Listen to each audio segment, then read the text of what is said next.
En direct du Club de l'Ours qui a effectué sa rentrée traditionnelle du mois de septembre avec une affluence de chefs d'entreprise du bâtiment et d'élus. Pour écouter l'invité du jour, je me retourne vers lui. Pierre Abadie, bonjour. Bonjour. Vous êtes le maire de Satonécan, vous êtes également vice-président de la métropole et puis vous présidez également le syndicat des énergies de la région lyonnaise. C'est Alors, exact.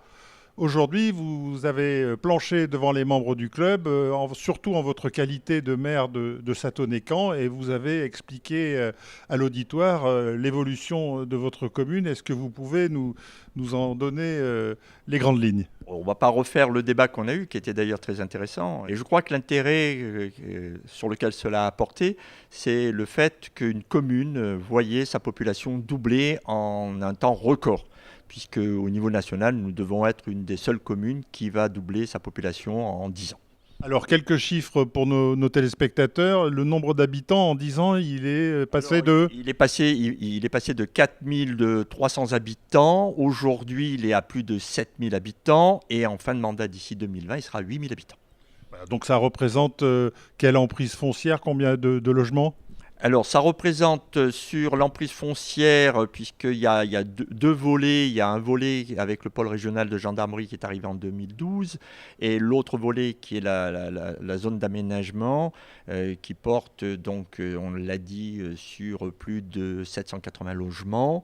Cela fait sur la superficie 32 hectares. Puisqu'une des spécificités de la commune de Satonécan, pour ceux qui l'ignoreraient encore, c'est que vous aviez une énorme emprise militaire jusqu'en 1995, et puis désormais le siège régional de la gendarmerie.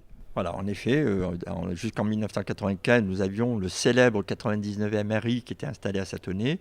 Suite à la professionnalisation de l'armée, ce centre a fermé et donc a été divisé, on va dire, en deux avec l'histoire. L'un pour le pôle régional de gendarmerie qui s'est regroupé à Satonécan, et aujourd'hui le développement de la ville, et la particularité c'est que ça s'est fait en centre-ville.